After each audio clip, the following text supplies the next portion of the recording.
자, 여러분 반갑습니다.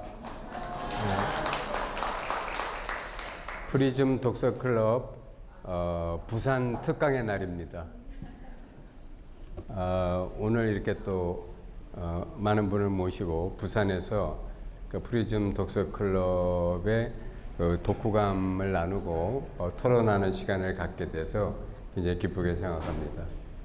오늘 그 교재는 그 토마스 해리스가 쓴 I'm OK, You Are OK라는 책하고 에크하르트 톨레가 쓴 지금 이 순간의 나라는 책하고 두 권으로 했는데요. 일단 이 I'm OK, You Are OK는 쓰여진 지는 굉장히 오래된 책이지만 거의 한 100년 가까이 되는 책이에요. 그런데 미국의 수많은 그 성인들이 그 자기한테 영향을 가장 많이 미친 심리학 책을 꼽으라 그러면 그 중에 항상 베스트 3 안에 들어가는 책이에요. 굉장히 그 영향력이 컸던 책인데 그 책 제목부터가 나도 좋고 너도 좋으면 다 좋은 거 아니냐 이 말입니다. I'm okay, you are okay. 그래서 오늘은 먼저 앞 시간에 I'm okay, you are okay를 우리 포인트님을 모시고 그 먼저 독후감 발표와 또 이 문제의 주요 내용에 대해서 한번 서로 이렇게 공감하고 대담해 보는 시간을 갖겠습니다. 부탁드립니다. 네, 반갑습니다. 먼저 진짜 이 책의 저자인 토마스 해리스를 비롯해서 이 책이 세상에 나오기까지 한 인연, 그리고 또 이 책이 저한테까지 오게 해준 모든 인연, 한마디로 말하면 세상이 통째로 되겠는데 이 세상에 참 감사하다는 말씀부터 드리고 싶습니다. 감사합니다. 네, 제가 이 책을 처음 딱 표지를 보니까 교류 분석이라는 언어가 딱 들어오는데 이게 굉장히 생소한 단어더라고요. 그래서 이야, 참 이게 거부감이 딱 오고, 근데 책장을 느끼면서 읽어가면서 참 저한테 와닿는 부분도 너무 많고 하면서 교류 분석이라는 단어에 익숙해지게 되니까 이게 좀 편안해지고 이 단어가 참 좋아지더라고요. 그래서 이게 참 자아라는 게 나도 모르게 처음에 내가 모르는 것에 대해서는 거부감을 일으키고 어려워하고, 또 알게 되니까 편안하다, 친근하다, 내지는 이렇게 하는 자아가 또 있다는 걸 알게 되더라고요. 그래서 제 안에 이런 자아들이 다양한 있는데 이런 부분에 대해서 토마스 해리스가 우리의 안에 있는 많은 자아들을 세 가지로 나누어 놨더라고요. 어린이 자아, 부모 자아, 어른 자아로. 그래서 이제 이 세 자아가 우리가 인간관계에서 서로 상호작용이 일어날 때 자극을 주고 거기에 반응해서 행동을 나타낼 때 이 세 자아가 어떻게 우리의 태도를 결정하는지를 이렇게 분석해가지고 우리의 이제 행동에 대해서 이제 이론을 체계적으로 세운 게 이제 교류 분석이더라고요. 그래서 이 교류 분석을 통해서 제가 알게 된 게, 근데 이 여러 가지 말씀드리기 전에 제가 사실 이게 지금 우리가 하는 이게 전부 다 사실은 말이고 제가 읽은 데 대한 생각들을 다 이야기하는 거잖아요. 이게 사실은 저도 이거 준비하면서 어제까지도 막 긴장되고 이랬는데 오늘 아침 가만 생각하니까 내가 왜 이렇게 긴장을 하고 있지? 이런 생각이 톡 들면서 이거 한순간의 놀인데 내가 왜 즐겁게 놀지 못하고 이렇게 또 긴장하나 하면서 저 올라올 때도 그냥 교장선생님과 한번 놀아보지 이러면서 올라왔거든요. 근데 또 순간 제가 또 이렇게 어린이 자가 또 순간 발동하잖아요. 이런 것처럼 이 책에서 제가 이 책을 통해서 얻은 게 있다면은 우리 비올라의 공부가 참 수성하다는 거. 그래서 이 비올라 공부만 하면 이 어려운 책도 어려운 것이 아니고 이 어려운 책을 이렇게 토마스 해리스라는 사람이 이렇게 막 복잡한 이론을 세우고 했지만 이런 이론조차도 사실은 필요 없는 이론을 어렵게 막 이렇게 해놨구나 하는 이런 생각이 들면서 이거 이렇게 발표하려고 하니까 사실은 조금 뭐라 해야 되나요? 좀 그렇더라고요. 그래서 이게 피울라에서 정경만 하면 끝나는 걸 왜 이렇게 내가 또 긴장하면서까지 이 내용을 정리해가면서까지 이렇게 말을 해야 되나 하는 이런 마음들도 많이 들고 하지만 또 놀아야 되니까 놀려면 또 내용도 좋게 이왕이면 잘 놀아야 되고 좀 유익하게 놀면 좋잖아요. 그래서 이제 내용을 또 다시 또 정리하기 시작하고 뭐 이러는데 어쨌든 뭐 잘 될지는 모르겠지만 즐겁게 놀려고 하는데 이것도 노는 것도 실력이 있어야 되잖아요. 그래서 제가 좀 실력이 딸리더라도 좀 이쁘게 봐주시기 바랍니다. 그래서 이게 이 세 가지 자가 보면은 우리 비올라 공부에서 보면은 이게 어린이 자나 부모 자는 어릴 때 자기도 모르게 무의식 중에 이렇게 경험하는 것들을 저장을 하는 정보로 저장을 하더라고요. 그래서 주로 자기가 경험하면서 내부적으로 느끼는 느낌이나 감정은 어린이 자라는 자의 데이터를 정리를 하고 데이터를 정보를 저장하고 또 부모로부터 보고 들으면서 부모의 흉내를 내고자 하면서 하는 이러한 정보들은 부모자에 저장하고 근데 이 저장된 정보들은 우리가 살아가면서 어른이 되어서도 계속 반복 재생되면서 이것이 사용되어진다. 지워지지 않으면서 그대로 저장이 되어서 기록되었다가 계속 반복 재생된다고 하거든요. 그러니까 결국 우리가 이 마음 공부에서 보면은 우리 안에 무의식 중에 잠재되어 있던 것들이 계속 우리를 이렇게 발동을 하잖아요. 그거에 우리가 노예돼서 끌려가면서 깨어난 삶을 못 사는 거잖아요. 근데 이 책에서 말하는 어른자는 그래서 이런 것들을 계속 어린이 자나 부모 자를 계속 인식하면서 발전시켜 나가가지고 이게 현실에 직시하도록 현실에 이것을 어떻게 적용을 해서 올바르게 적용해서 합리화할 건가 하는 이러한 정보들을 계속 저장하는 게 어른자라고 되어 있는데 사실은 그 어른자도 우리가 식스존에서 공부하는 때 보면 나우 의식하고도 상통하는 그런 개념으로 저는 이해를 하면서 이 책에서 교류 분석에서 계속 강조하는 것은 뭐냐면 결국 우리가 교류 분석을 하는 것은 우리가 변하기 위한 거고 이렇게 변하려면 이 변화의 그 궁극적인 목표가 뭐냐면은 I'm okay, you okay예요. 나도 좋고 너도 좋게 하는 이런 생활 태도를 갖게 되는 게 이 교류 분석의 궁극적인 목표인데 그렇게 하려면 어른자가 발전해야 된다. 그래서 이 어른자가 발전하도록 하기 위해서는 또 어떻게 해야 되느냐 하면 어린이자와 부모자를 계속 인식하고 그리고 이 우리한테서 어린이자나 부모자가 이렇게 반응하려고 딱 나타나려고 할 때 이거를 그게 신호로 나타날 때 민감하게 이걸 알아차려야 된다. 그런 이야기를 하거든요. 근데 사실 그거를 빨리빨리 알아차리기가 우리는 참 힘들잖아요. 저 같은 경우에도 이렇게 공부를 해보면 정견이 잘 될 때는 잘 봐줘요. 저한테서 어떤 뭐가 내 안에 있던 이게 자꾸 올라와 하는지 어떤 감정이 올라오고 어떤 느낌이 올라오고 내가 어떻게 하려고 하는지가 보여지지만 정견이 안 될 때는 나도 모르게 하더라고요. 그게 이제 이 책에서 말하는 어린이 자아나 부모 자아가 막 나를 자아로 반응을 하고 있는 이런 모습이던데 그래서 이 책에서 말하는 어른자의 I'm okay, you okay 대로 나아가기 위해서 어른자를 성숙시켜야 된다 하는데 이 어른자가 성숙되는 게 사실 이 이론대로 했을 때 어디까지 성숙될 수 있느냐 이게 참 한계가 있잖아요. 그게 전부 다 일단은 생각이고 세계로 분리되어 있던 이 자아조차도 사실은 이거 생각으로 그냥 분리하는 거잖아요. 있는 자아가 아니잖아요. 실체가 없는 자아를 우리가 지금 분리를 해가지고 하는 거잖아요. 그래서 좀 교장 선생님께 또 여쭤보고 싶은 거는 사실 이 세 자아가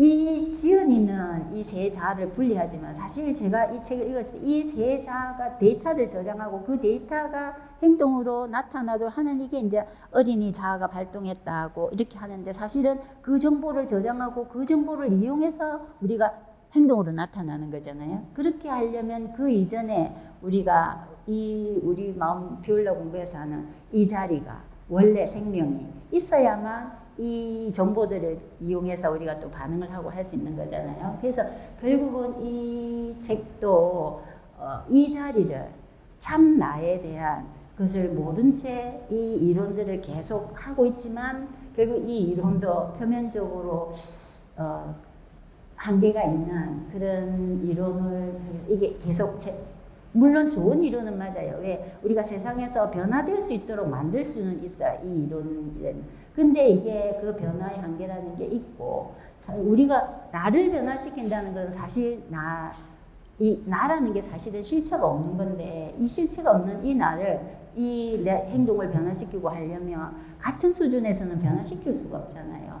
한 차원 더 높은 차원에서 이거를 굴릴 수 있어야 실질적으로 변하는데 그러기 위해서는 이제 우리 비올레스처럼 존재가 차원을 지금 우리 이 3차원적인 세상을 넘어서 있어야 이 3차원에서 일어나는 일들을 내가 변화시킬 수가 있지 않나 하는 데서 이제 좀 이래 한계는 있지만 좋은 이론은 일반적으로 저도 이 이론을 통해서 굉장히 도움을 받았어요. 이 책을 읽으면서. 왜냐하면 내가 남편하고 사실은 이렇게 나도 모르게 저도 그렇고 남편도 그렇고 부모 자아와 어린이 자아가 굉장히 많이 이렇게 작용했더라고요. 우리 교류에 있어서. 그래서 그런 거를 이때 내가 어린이 자아 남편이 굉장히 보면 어떤 면에서 굉장히 완벽한 성격인데 그러다 보니까 직장이나 뭐 이렇게 밖에서 굉장히 열심히 살아요.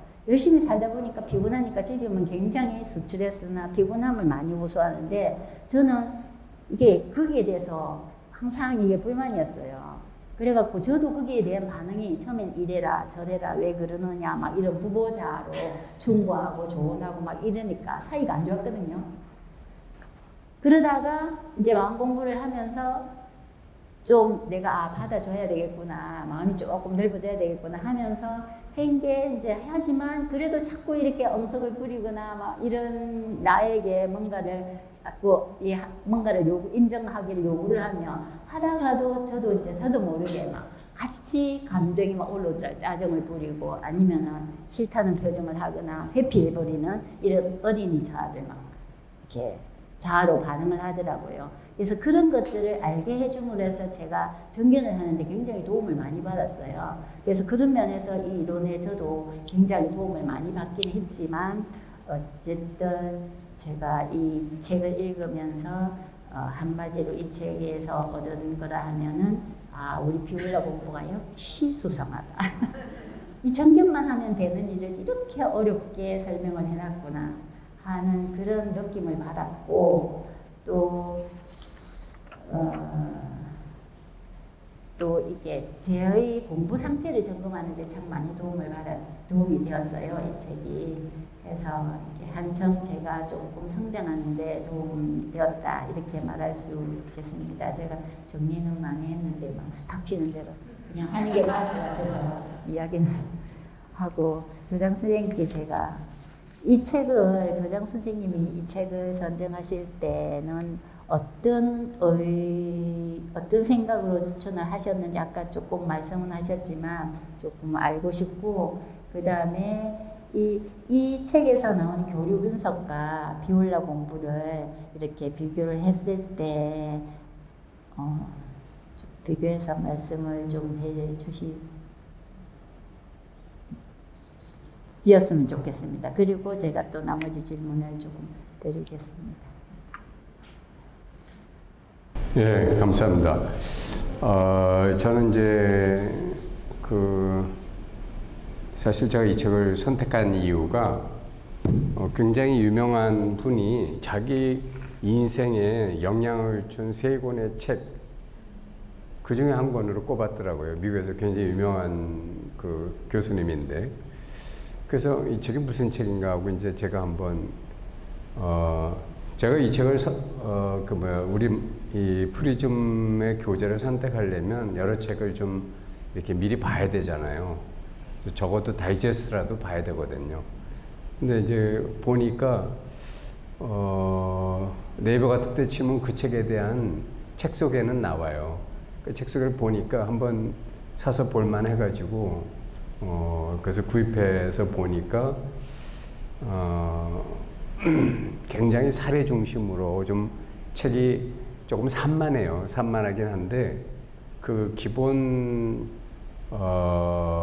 컨셉이 PAC 분석이 굉장히 이렇게 마음에 와닿고, 또 하나는 우리 마음학교에서 그 잠재의식이나 무의식을 치유하고 정화하는데 굉장히 도움이 될 것 같더라고요. 그래서 이 책을 한번 선택을 한 거거든요. 우리가 이제 여러분들이 여기 여자분들이 더 많으시니까 여자분들이 남편이나 자식에 대해서 잔소리하는 그 버릇은 90%가 부모자한테서 온다고 합니다. 그러니까 부모자가 뭐냐면요, 여러분이 어렸을 때 부모님으로부터 받은 영향. 그러니까 부모님이 아이들을 이렇게 잔소리를 많이 하거나 아니면 아이들을 윽박지르거나 굉장히 권위주의적으로 굴면 아이도 거의 90% 자기 자식한테 그걸 똑같이 복제한다고 그래요. 나는 그러지 말아야지 하면서 그걸 따라 한다는 거예요. 그 다음에 이제 어린이자는 또 부모가 나한테 그렇게 했지 하면은 어린이자는 거기에 대해서 순종하고 싶겠어요? 반항하고 싶겠어요? 반항하고 싶잖아요.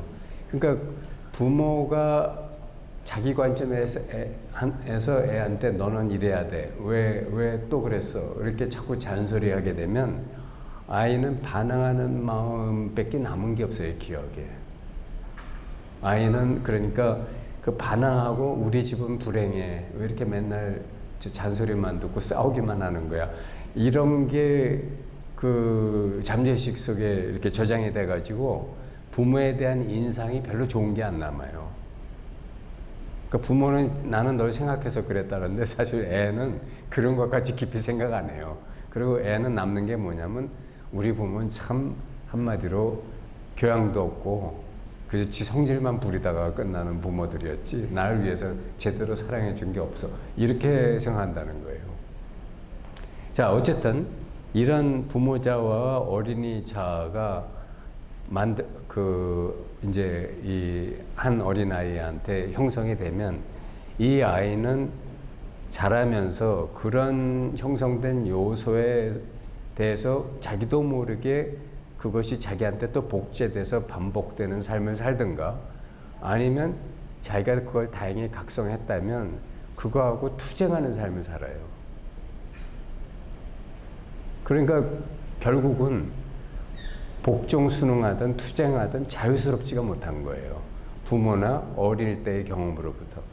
그래서 이제 그거 가지고 뭐 상처받은 어린아이니 아니면 무슨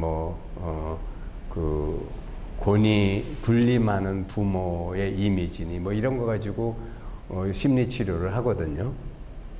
근데 여하튼 이제 여러분들도 자기의 잠재의식이나 무의식을 보면 나는 이상하게 이유를 알 수 없이 우울해요. 뭔가 삶이 별로 재미가 없어요 하는 사람은 자기 부모가 그랬을 가능성이 높아요. 부모자의 영향이에요.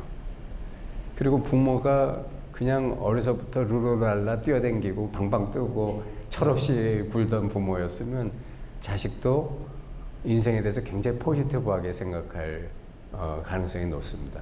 그래서 근데 이제 아시다시피 우리나라는 굉장히 권위주의적이고 먹고 살기 힘들다 보니까 이렇게 삶이 굉장히 좀 각박하고 치열하고 경쟁 의식 속에서 살다 보니 아버지의 권위가 올라갔고 엄마는 거기에 대해서 좀 이렇게 많이 참고 견뎌왔고 그 결과가 엄마는 아이들한테 대한 잔소리로 나타났고, 그러다 보니까 아이들은 갈 곳이 없거나 그런 아버지 엄마의 권위와 잔소리를 그대로 받아내는 쓰레기통이 된 거죠. 그래서 이제 그러니까 절대로 부모도 안 오케이고 자식도 안 오케이인 거예요.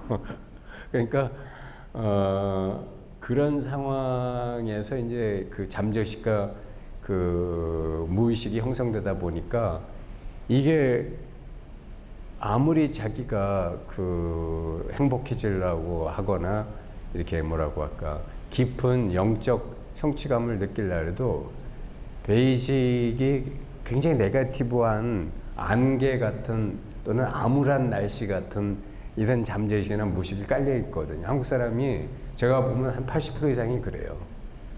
그러니까 자기가 행복한 날은 며칠 안 된다라는 게 대부분 한국 사람의 정서예요.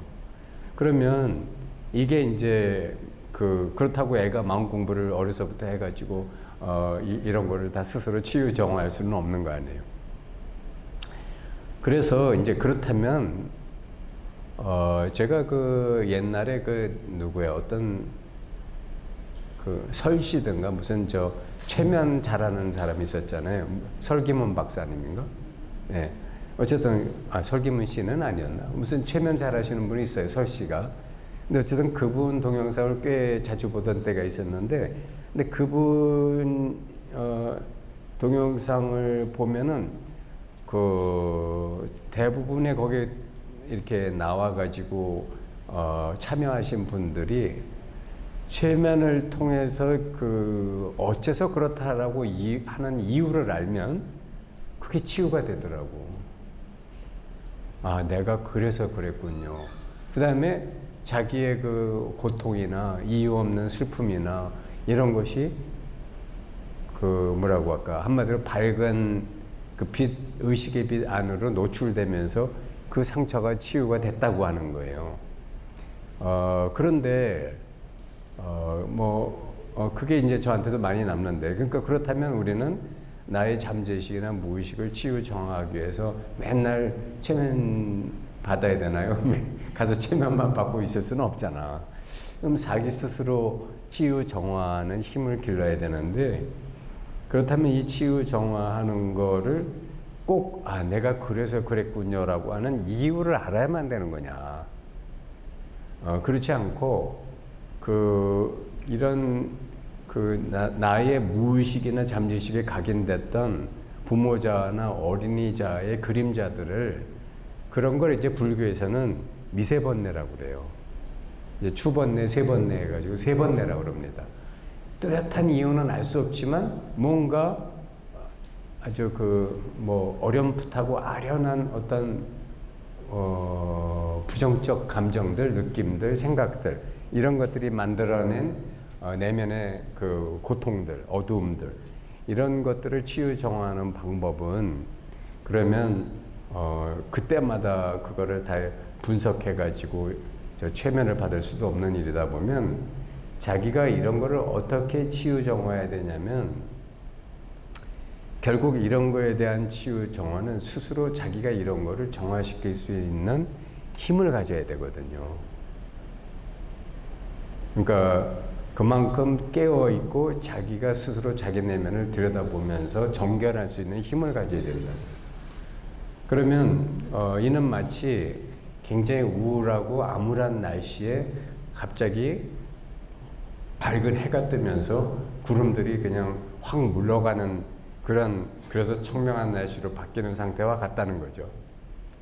그래서 그거를 사실 이 책에서도 그거를 시도하기 위해서 I'm okay, you are okay라는 제목을 쓴 것 같아요. 그러니까 이 책에서 보면 자기 부정, 타인 긍정, 이게 이제 일반적으로 어린아이들이 갖는 형태입니다. 나는 부정해. 나는 부족하고 나는 잘못됐어. 그러니까 맨날 엄마한테 혼나지. 이제 그러니까 엄마는 긍정하는 거예요. 아버지도 긍정. 왜? 그 권위나 내가 전적으로 거기에 매달려야 되니까 긍정하지 않을 수가 없잖아요. 근데 이제 이게 일반적인 아이들의 초기 형태인데, 이제 자기를 부정하다 보면 어떻게 되냐면 창의적이고 독립된 돼서 자기가 스스로 성장하기가 어려운 거예요. 계속 부모한테 의존해야 되는 거야. 의존해가지고 이 다음은 어떻게 해야 돼요? 이거 잘했어요? 못했어요? 이런 걸 맨날 물어봐야 되는 거야. 그 다음에 두 번째는 이게 아주 심각한 상태인데 부모가 너무 아니다 싶으면 애는 자기 부정, 타인 부정이 되는 거예요. 그러니까 나도 부정하지만 너도 부정하는 거야. 그럼 이건 정말 최악의 경우가 되는 거예요. 이런 아이는 커가지고 주로 범죄자가 많이 돼요. 그 다음에 이제 세 번째가 자기는 긍정하는데 타인을 부정하는 경우예요. 그러니까 이렇게 되면 이게 가장 어떻게 보면 그 심각한, 왜냐면 자기만 옳다가 되는 에고이스트가 돼요. 자기는 긍정해. 자기 상처를 어루만지면서 나는 이래도 돼. 그 대신 너는 나빠. 그러니까 부모나 타인을 계속 부정하게 되면 그때는 무슨 나쁜 짓을 해도 자기 정당화를 해요. 네가 그랬으니까 내가 너를 어떻게 한 거야 라는 그 예를 들어 누구지 저 히틀러도 유태인들을 그렇게 학살했는데 이게 뭐냐면 자기 긍정 타인 부정이에요. 너희들이 그렇게 나쁜 인종이니까 내가 이렇게 하는 게 정당해 이거거든요. 근데 이제 이런 히틀러가 그렇게 유태인을 싫어하게 된 이유가 어렸을 때 자기 엄마가 유태인 가게에서 점원을 했는데 이유 없이 엄마가 주인한테 혼나는 것을 많이 봤다는 거예요. 그러니까 히틀러 입장에서는 자기 엄마를 혼내는 유태인 주인 아줌마가 너무 미운 거야. 그렇지 않겠어요? 그리고 자기가 오면은 이렇게 사랑스럽게 받아주는 게 아니라 저 도둑놈 새끼 오지 않았나, 저거 뭘 또 훔쳐가지 않나고 그렇게 자기를 의심스러운 눈으로 쳐다보고 했다는 거예요. 그러니까 그 눈길을 어린애가 너무 증오의 눈으로 쳐다봤다는 거예요. 그러니까 복수 심리가 그때부터 싹텄겠지. 자, 그러니까 이렇게 우리 한 사람 한 사람이 다른 사람한테 주는 그 여파는 상상을 초월할 수가 있는 거예요. 그렇게 자란 애가 나중에 세계 2차 대전을 일으키고 유태인을 학살하고 이러니까 그게 사실 그 어렸을 때 그 어린이자에서 받은 영향이 너무 크다는 거죠. 그래서 이제 이 책의 저자인 토마스 해리스는 자기도 긍정하고 타인도 긍정한다면 가장 좋은 인간관계를 만들 수가 있고, 그리고 어떤 다른 사람한테도 부정적인 그 에너지나 그 메시지를 전달하지 않으니까 우리의 사회가 좀 더 밝고 건전한 사회가 될 수 있다. 그러니까 심리적으로 우리가 그렇게 아이들을 교육시켜야 되고 우리 모두가 그렇게 변화해야 된다. 이제 이런 해법을 제시하려고 노력을 한 거예요. 그래서 이 책 제목이 우리 모두 그렇게 되자. I am okay, you are okay. 그런데 이제 제가 볼 때는 이런 그 시도를 하고 이런 변화를 일으키려고 했던 것은 좋지만 그 방법은 상담을 통해서 가능하다는 거예요. 즉 이런 공부를 다 마스터한 교수나 의사만이 그런 부모자나 어린이자가 상처 입거나 어두운 부정적인 사람들을 치유할 수 있다라는 어떤 한계를 가진 식으로 이 방법을 시작한 거라고요. 그러면 생각해 보세요. 이 세상에 그런 상담을 받아야 될 사람이 100명이라면 실제로 그런 상담을 받아서 치유되거나 좋아지는 사람이 몇 명이나 되겠어요? 아마 많아봐야 한 5명? 10명도 안 될 거라고요. 그러니까 결국 이것은 학문의 영역에 머무를 수밖에 없었다는 거죠. 그래서 이게 제가 볼 때는 결국은 이런 공부는 전문가가 이런 문제는 전문가가 상담해서 풀어줄 게 아니라 각자가 풀 수 있도록 해야 돼요. 그러니까 각자가 자기를 스스로 정화하고 치유하고 정견을 통해서 나아지지 않는다면 어느 세월에 무슨 정신과 의사나 심리학자가 사람 한 사람 붙들고 다 심리 상담을 해가지고 I'm okay, you are okay를 만들어줄 수는 없는 일이라는 거죠. 그래서 그런 면에서 학문적인 시도로서는 그 시대에 굉장히 센세이셔널하게 이 책이 나오자마자 아주 반응이 컸어요. 굉장히 사회적인 영향을 미치는 건 좋았는데, 그런데 현실적으로 이 책을 마스터해서 남을 그렇게 상담하고 가르쳐주는 사람은 많지 않았기 때문에 그냥 한때의 시도로 끝나지 않았는가 생각을 합니다. 그리고 이 교장 선생님 말씀 들으면서 또 생각난 게, 여기에서 지금 어린이자나 부모자는 어릴 때 한 5세 이전에 거의 저장이 된 정보들이잖아요. 그래서 이 정보들이 어른이 되어도 계속 반복해서 재생이 되면서 행동에 영향을 주는데, 제가 들으면서 문득 생각난 게, 어릴 때 그렇게 저장한 정보에 의해서 우리가 계속 반복적으로 그런 행동을 함으로써 삶이 이렇게 이어지는 게, 결국 우리 자기도 모르는 사이에 어릴 때 우리 인생의 각본을 쓰고 있었던 게 이거구나. 그리고 이 어른자가 하는 일은 이제 자기가 어릴 때 자기도 모르고 모르는 상태에서 무의식적으로 자기의 인생 각본을 썼다면, 이제 점점 자라면서 어른자가 발전하면서 자기의 삶을 바꿔갈 수 있고 수정 개선할 수 있겠다. 근데 이제 문제는 이게 그걸 모르는 일반인, 우리 모르잖아요. 모른 채 그냥 계속 반복적으로, 그게 이제 일종의 윤회처럼 계속 반복적으로 그런 무의식적으로 어린이자와 부모자에 휘둘리면서 살아가는 삶을 살고 있겠구나. 네, 저도 그렇게 생각합니다.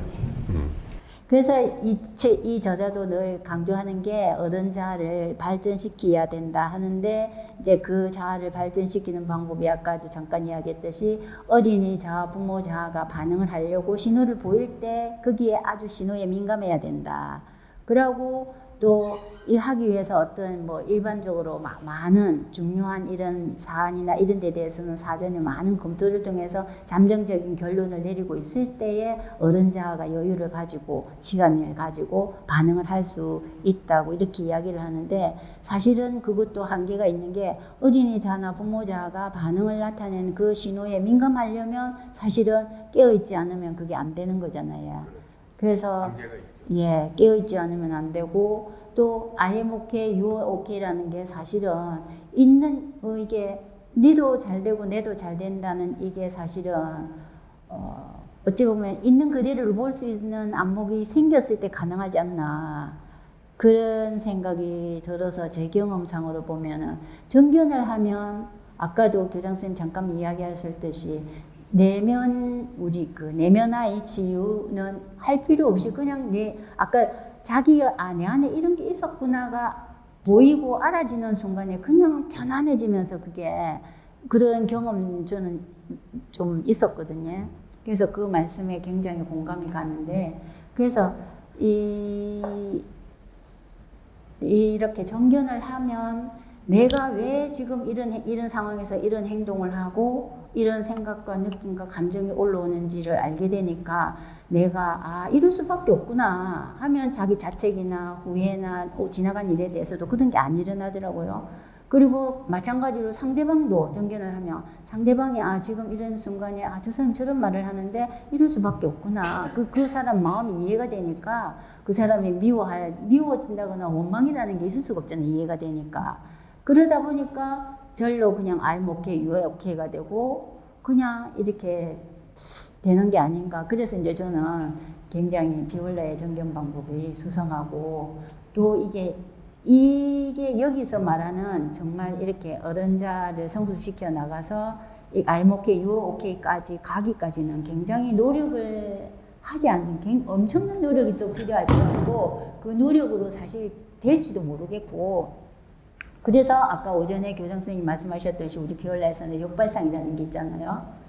근데 이제 제가 또 공부를 하다 보니까 이 역발상이 굉장히 좋은 방법이긴 한데, 일반인들에게 접근하기가 참 힘든 게, 일반인들이 접근하기 힘든 게, 이 역발상이 되려면 이 의식이 위에서부터 이렇게 내려와야 되잖아요. 그러려면 가장 좋은 거는 정말 나라는 존재가 어떤 존재고 내가 누구인가에 정말 확실해져 버리면 그 존재로서 보아지니까 정견이 그냥 되어지잖아요. 근데 일반인들은 그러니까 나라는 존재에 대해서 아직까지 이게 깨어나지를 못하니까 정견 자체가 힘들잖아요. 그래서 그 부분에 대해서 어떻게 헤쳐나가야 될지가 참 숙제일 것 같아요.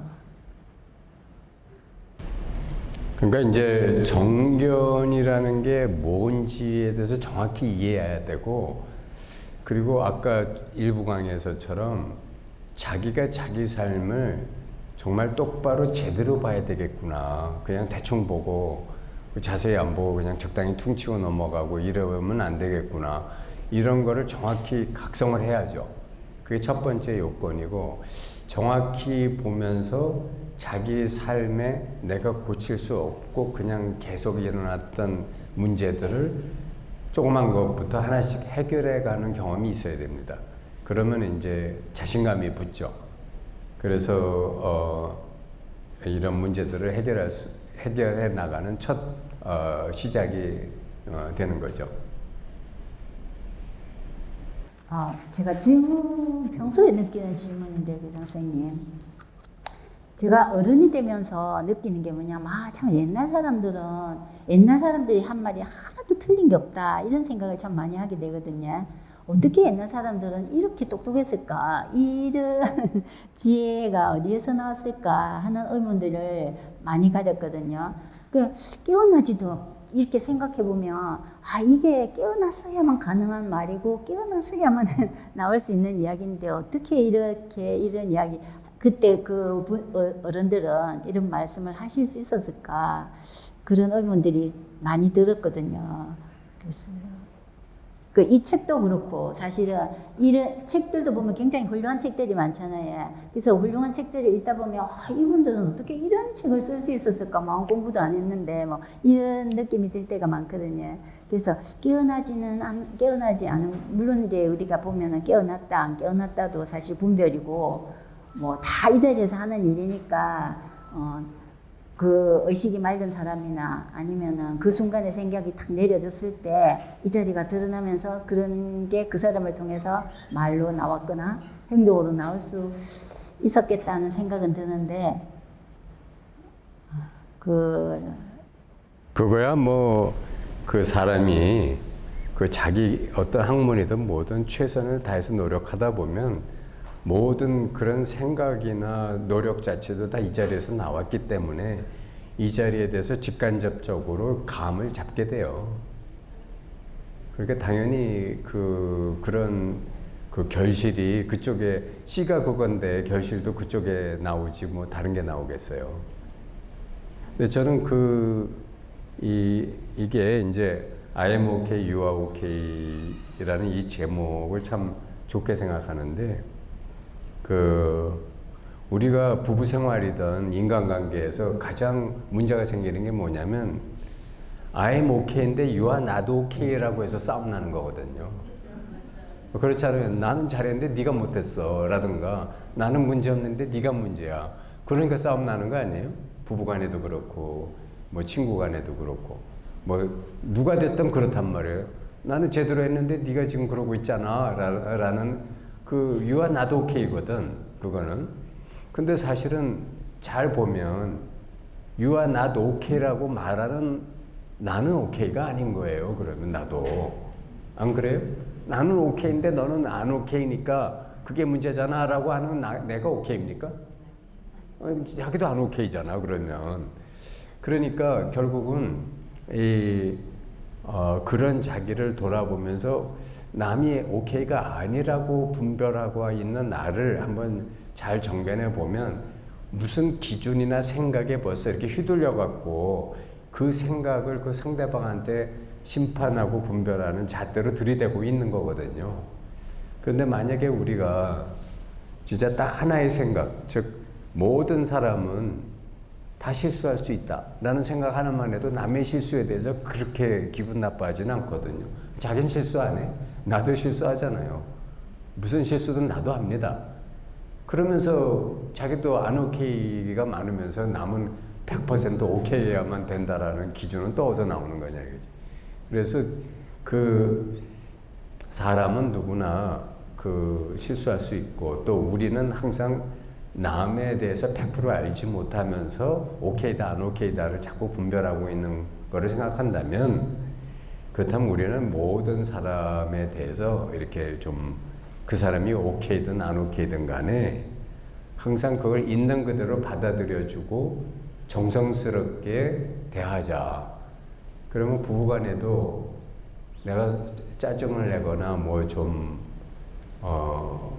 실수를 했다 하더라도 상대가 정성스럽게 그거에 대해서 한번 붙어볼까? 이러는 게 아니라 상대방이 정성스럽게 어떤 점이 불편해서 그런가 하고 케어해주는 마음으로 오고, 또 뭐 누가 좀 잘못했더라도 뭐 좀 무슨 사정이 있어서 그런가 보다 이렇게 접근해 준다 그러면은 그때는 그런 문제가 다 해소가 되고 그 불편함이 일어나지 않고 오히려 그런 문제를 일으켰던 사람이 미안해지잖아요. 그러니까 이제 이런 면에서 보면은 I'm okay, you're okay라는 슬로건 자체가 우리 사회에 한번 나는 좀 확산했으면 좋겠어. 내가 오케이면 너도 당연히 오케이가 돼야 돼. 나는 오케이인데 너는 안 오케이라고 하는 거는 사실은 나도 안 오케이라는 말입니다. 그러니까 그런 말이 참 책 제목에 마음에 들었고요.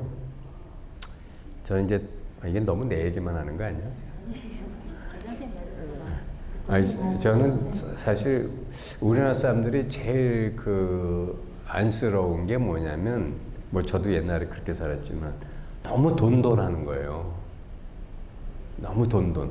근데 이 한국 사람들이 근데 서양 사람들을 보면은 부자에 대해서 시기 질투 그렇게 안 하고, 일본 사람만 해도 그래요. 일본 사람만 해도 뭐 그 사람은 돈이 있으니까 그렇게 사나 보다. 그리고 뭐 지가 나름대로 뭐 열심히 노력해서 돈 많이 벌었나 보지. 그 대신 그 사람은 그 돈 벌려 얼마나 또 많은 걸 희생했을까. 근데 나는 매일매일 그냥 소확행, 오늘 조그만 기쁨으로 만족하면서 사는 사람이야. 그러면 나는 뭐 그렇게 큰 걸 바라지도 않고 나는 내 식대로 살겠어 하면 또 그것도 그 사람 나름대로 행복이거든요.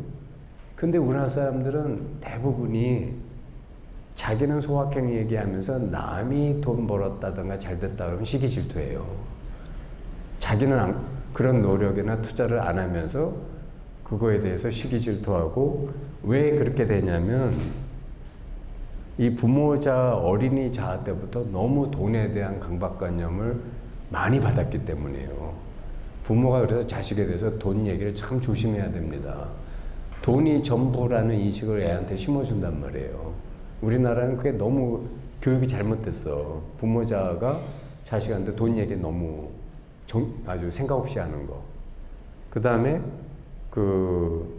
또 이 어린이 자아도 보면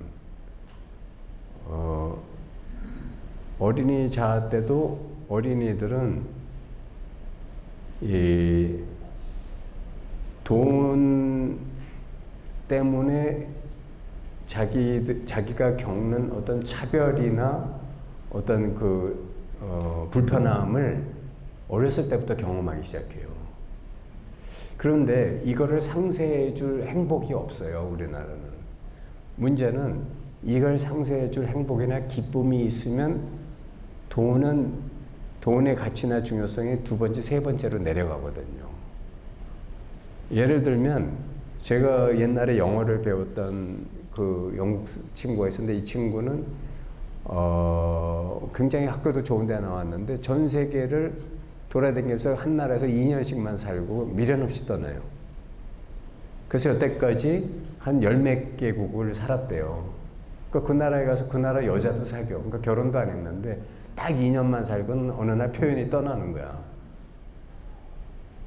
근데 그게 자기 인생에 굉장한 기쁨이래요. 그러니까 이 친구는 뭐 예를 들어 제일 돈 벌어서 처음 한 게 뭐냐면 스카이다이빙이야. 한번 저 높은 하늘에 올라가서 여기서 이렇게 사는 걸 한번 내려다보고 싶었다는 거예요. 그래서 자기는 그날을 잊지 못한다는 거야. 그냥 막 심장이 막 터질 것 같이 그러고, 세상에 그렇게 대단한 것들이 위에 올라서 보니까 진짜 개미집에 불과하고 아무것도 아니더라. 뭐 버킹엄 궁전 웃기네. 그거 뭐 개미성이더라. 뭐 이렇게 되니까 그런 기쁨이 세상 사람들이 가치를 그렇게 부여한 돈이니 무슨 명예니 무슨 왕이니 뭐 이런 것들이 이 행복에 비해서는 아무것도 아니게 된 거예요. 가치 밸류가 훨씬 차이가 나는 거야. 그러다 보니까 이런 사람은 돈도 나거나 명예를 쫓거나 사회적 출세를 위해서 모든 걸 희생하지 않아요.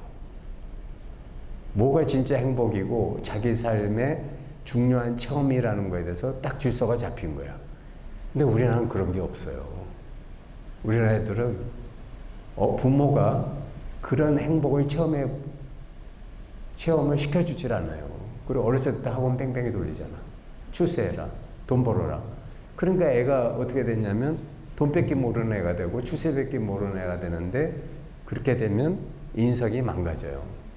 그래서 우리나라 지금 보면은 한 사람 한 사람은 그렇게 천재적인 재능들이 많은데 힘을 합쳐서는 아무것도 못하고 오히려 싸움만 지를만 하는 나라가 됐잖아요.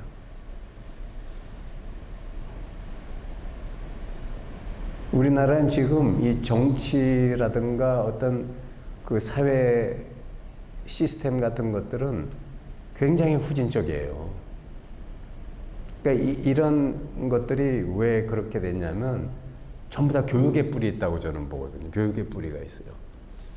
그러니까 그렇게 공부 잘하고 똑똑한 사람들이 자기 잠재의식이나 무의식이 치유 정화가 안 됐기 때문에 그런 식대로밖에 못 사는 거예요. 그러니까 저는 어느 쪽이 더 낫다는 게 아닙니다. 그런데 적어도 사람이 행복하려면 나한테는 이게 최고야라는 게 적어도 돈이나 명예는 아니어야 된다는 거죠. 안 그래요? 여러분의 가정의 행복이 더 중요해요? 돈이 더 중요해요? 여러분의 그 가정의 행복이 더 중요해요? 명예가 더 중요해요? 너무나 당연한 거 아니에요? 질문 자체가. 그런데 말로는 가정의 행복이 중요하죠 하면서 집에 가서는 나의 돈과 돈 하면서 애들을 혼내고 저 출세를 위해서 애들의 오늘의 행복을 망가뜨리잖아요. 그러니까 말과 행동이 다른 거예요. 그러니까 제가 이런 얘기를 왜 하냐면 우리나라의 부모자와 어린이자가 너무 불행하다는 거예요. 그래서 이거를 치유하고 빨리 회복시키는 길은 어른자가 정말 훌륭한 어른자로 우뚝 서는 방법을 소개하는 수밖에 없다. 저자도 보면 사회 전체나 뭐 이렇게 국가를 이야기할 때 이게 전부 개인자의 종합으로 이야기하고 있더라고요. 네. 그래서 다 교육 분석을 통해서 이것들을 설명하고 그런 말씀과 네, 그래서 우리가 각자 오늘 여기 오신 분만 하더라도 정말 자기가 여러분이 돈을 얼마나 가지고 있냐, 사회적으로 어떤 지위에 있느냐 이런 게 중요한 게 아니고 나는 정말 어떤 정신세계를 갖고 있으며 나의 정신세계는 그 무엇과도 바꿀 수 없는 어떤 중심을 딱 잡고 있고 나의 행복에 대해서 무엇이 나의 삶을 제대로 가고 올바른 행복을 누리는 길인지 잘 알고 있다. 이러면 성공한 삶이에요. 근데 그걸 모르고 오로지 지금도 뭐 돈이나 무슨 명예나 이런 걸 쫓아다니고 있다 그러면 그거는 아직도 부모자나 어린이자 때 잘못 교육받은 거에 그림자 속에 있다는 얘기죠. 여하튼 그래서 이 책을 선정을 했고요.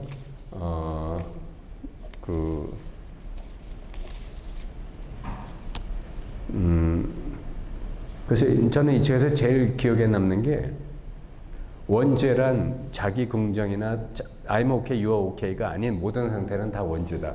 이런 말이 있더라고요. 근데 그게 참 공감이 됐어요. 그러니까 남을 부정하고 있거나 자기를 부정하고 있다면 다 원죄라는 거예요. 그게 기독교에서 말하는 원죄라는 거예요. 자, 마지막으로 하실 말씀이 있나요? 시간이 이제 얼마 안 남아서.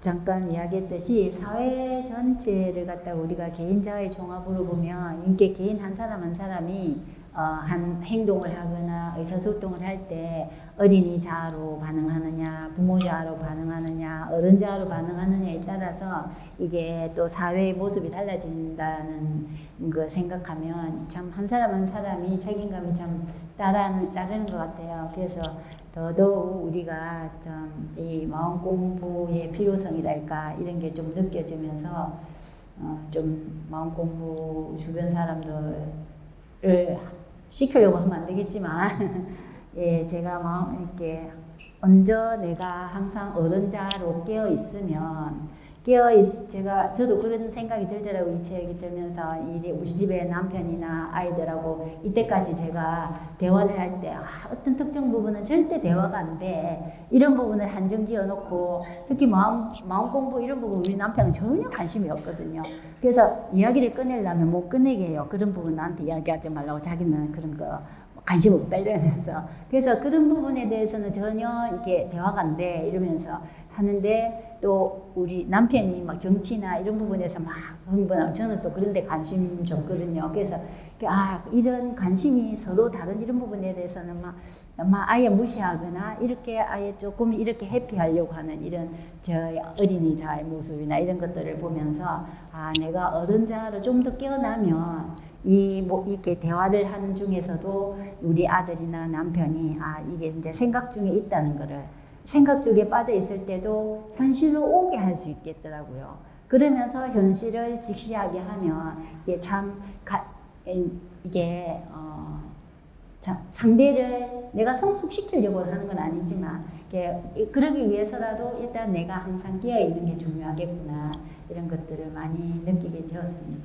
그리고 또 우리 가정에 좀 더 앞으로 더 발전하겠다는 희망 이런 게 이 책을 통해서 제가 희망을 갖게 되었고 내가 이렇게 하면 되겠구나 하는 이런 방향성도 더 찾을 수 있었고 그래서 참 이 책에 감사하고 또 이 책을 읽게 해준 그대로님이나 교장 선생님 모두에게 감사드립니다. 다시 한번.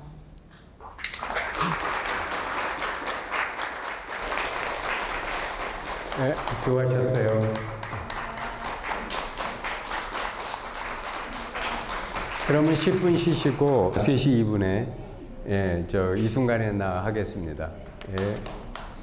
그러면 이제 이어서 두 번째 시간 에크하르트 톨레의 이 순간의 나에 대해서 무한상금님께서 말씀해 주시고 또 아까 만치로 이렇게 한번 얘기를 나눠보기로 하겠습니다. 네, 부탁드립니다. 감사합니다. 교장 선생님, I'm okay. Are you okay? 네. 네. 이번에 제가 이제 에크하르트 톨레의 이 순간의 나 이 책을 이제 발제를 이제 준비를 했는데요. 아마 많은 도반님들도 아실 거예요. 이제 톨레라면 한 번쯤 다 책을 다 읽어보셨을 것 같습니다. 저도 삶으로 다시 떠오르기 이 책 한 7년 전인가요? 한 7, 8년 전에 그때 서울로 이사를 오면서 읽게 된 책이 이 책이었는데 에크하르트 톨레는 세계 3대 영적 지도자시잖아요. 그래서 이제 삶으로 다시 떠오르기, 지금 이 순간을 살아라, 그리고 또 지금 이 책, 이 순간의 나가 이제 상큼이 세 번째로 만나본 책인데요. 이제 톨레를 잠깐 이제 설명을 드리자면, 톨레는 이제 1944년 독일 태생인데, 이 톨레 이분은 사춘기 시절 때 굉장히 우울증이 심하게 겪었다고 합니다. 그리고 또 자살 충동도 시달리고, 그래서 29살 청년일 때 극심한 고통 속에서 이제 나는 더 이상 나 자신과 함께 할 수 없어. 라는 이제 탄식이 나왔고, 이제 이어서 그렇다면 나라는 존재는 둘이란 말인가? 이제 라는 질문으로 시작해서 이제 깨달음의 여정을 이제 시작하게 됐거든요. 자, 이 책 제목이 이 순간의 나잖아요. 이 순간의 나. 자, 책 제목처럼 이 순간은 무엇을 가리키고 나라는 건 진실로 어떠한 나를 말하는 건지가 가장 큰 핵심인 것 같습니다. 그래서 저자는 이제 처음에 시작할 때 존재라는 단어로 이제 시작을 해요. 존재는 당신의 가장 깊은 자아이며 지금 이 순간 당신이 존재에 다가갈 수 있다는 것을 이제 의미를 한다며 의미를 한다고 이제 운을 띄웁니다. 그래서 모든 사람들이 느끼듯이 왜 내가 있다라는 감은 다 있잖아요. 내가 있다는 어떤 존재한다는 그런 감. 이제 그러면서 이 존재와의 연결을 방해하는 가장 큰 걸림돌이자 이제 요소가 있다면 바로 마음과의 동일시다. 마음과의 동일시. 그러면서 이제 생각, 느낌, 뭐 감정, 시간, 감각, 관계 등을 이제 쭉 나열을 합니다. 그래서 이런 것들을 그동안 나라고 여겼었고 철석같이 나와 동일시하면서 살아오면서 스스로 고통과 이제 괴로움을 이렇게 자처를 했죠. 그래서 저는 이 책을 읽고 나서 어떤 생각이 들었냐면 우리 피올라 마음학교의 식스존 프로그램이 딱 생각이 나는 거예요. 톨레가 우리 학교에서 우리 다루고 있는 식스존 이야기를 그대로 하고 있네? 라는 걸 좀 느꼈거든요. 그래서 이제 그만큼 이제 우리가 생각의 노예가 되고 그동안 또 나도 모르게 익숙하게 해왔던 어떤 모든 행동 속에서 또 이제 자기 동일시하는 습관들이 워낙 강하기 때문에 그래서 그런 걸 좀 이렇게 느꼈고 그리고 읽다 보면은 오래된 테이프처럼 끊임없이 반복되는 생각. 우리 도반님들도 이 생각 때문에 굉장히 많이 괴로우셨잖아요. 끊임없이 반복되는 생각, 그리고 또 무의식적 행동이라든지 수많은 습관과 패턴에 이제 나도 모르게 이제 나오는 거죠. 이번에 교정 선생님도 아시다시피 제가 이제 106기 식스존에서 감정존을 이렇게 강의를 한번 했거든요. 소문이 다 났어요. 예? 소문이 다 났다고. 어떤 소문이 났습니까? 엄청 잘해요. 어머나. 감사합니다. 네, 아유 교장 선생님 참 잘 보시는 것 같습니다. 아이고 예, 농담이고요. 제가 감정존 하면서 상큼은 굉장히 공부가 많이 됐습니다. 많이 됐고 또 감정에 대해서 또 많이 배우게 된 게 우리가 이제 무의식으로 자주 나한테 발생하는 어떤 감정이 있잖아요. 이거는 그동안 내가 무의식적으로 이 패턴이 계속 반복되다 보니까 그게 관성적 에너지가 돼서 어떠한 신념이 됐다는 거죠. 그 신념으로 받아들여져서 어떤 상황이 닥치면 바로 그런 감정, 뭐 화가 난다거나 예를 들어서 엄마가 얘기를 하는데 아이들이 잘 안 듣거나 뭐 대답을 제대로 안 하면 너 왜 엄마 말 무시해? 엄마를 무시하는 거야? 말 같지도 않아? 라는 어떤 감정이 계속 그럴 때마다 툭툭 튀어나오는 것처럼 이런 감정도 그런 패턴에 익숙해져서 나왔다는 것을 알게 됐고 그래서 그 모든 것들이 이 생각과 이 감정과 이 감각과 이 나로 여겼던 것들을 많이 동일시를 하기 때문에 이제 일어나는 현상이라는 것을 이제 많이 배웠습니다. 그리고 여기 책을 읽다 보면 이제 톨레가 무심히 있어보라라고 이렇게 말을 해요. 무심히 있어보라. 그래서 무심은 톨레가 또 얘기하기에는 무심은 생각에서 벗어난 의식. 이제 생각에서 벗어난 의식이라고 표현을 하면서 이제 상큼이 보면서 이게 이제 우리 피올라에서 말하고 있는 정견이구나. 그래서 정견에 대해서 이제 정견으로 무심히 있어 본다는 것을 이제 떠올랐는데요. 아까 특강에서도 교장 선생님께서 말씀하셨다시피 그 정견은 자세히 보는 거라고 말씀하셨잖아요. 자세하게 오랫동안 이제 봐야지 내가 그동안 습관적으로 해왔던 거 그런 것들을 이렇게 끝까지 볼 수 있고 아까 뭐라고 하셨죠? 교장 선생님께서 끝까지 보는데 어떻게 보라고 했죠? 두 눈을 부릅뜨고 보라고 하셨습니다. 두 눈을 부릅뜨고 정견으로 이제 봐야지만이 그동안 나한테 이게 나도 모르게 사실 나도 모르게 이루어지는 것들이 굉장히 많잖아요. 거의 거진 다 거진 뭐 90% 이상이 그럴 겁니다. 그래서 그런 나도 모르는 그 무의식을 또 이렇게 발견할 수 있는 거니까요. 그러면서 톨레가 어떤 가장 강력한 영적 수행 중 하나를 소개를 했는데 이제 그것이 육체를 포함한 모든 물질적 형상의 죽음에 대한 명상을 한번 해보라고 합니다. 죽기 이전의 죽음이라는 표현을 하면서요. 나의 물질적 형상은 분해되어 사라지고 마음의 형상과 생각까지 없어지는 순간이 올 때도 여전히 나는 거기에 있다.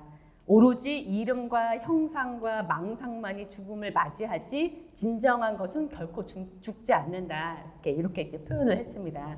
그래서 제가 요 말씀을 보면서 어떤 성경 구절이 떠올랐냐면, 이제 교정 선생님도 가끔 이제 말씀을 하시는데, 갈라디아서 2장 20절 말씀인데요. 상큼은 아가씨 때부터 이제 교회를 다녀서 어떤 기독교 신앙이 있었거든요. 그래서 갈라디아서 말씀을 보면, 내가 그리스도와 함께 십자가에 못 박혔나니 그런즉 이제는 내가 사는 것이 아니요 오직 내 안에 그리스도께서 사시는 것이라. 이제 이게 바울의 고백이거든요. 그래서 나는 죽고 내 안에 예수 그리스도가 이제 사신다. 이제 이런 고백이거든요. 그러니까 한마디로 에고가 죽고 이제 왕의 귀환이 된 거죠. 그래서 에고가 주인처럼 여겼던 게 이제 왕의 귀환이 돼서 이제 왕처럼 이렇게 부릴 수 있는 이제 그런 걸로 이제 이해를 했고요.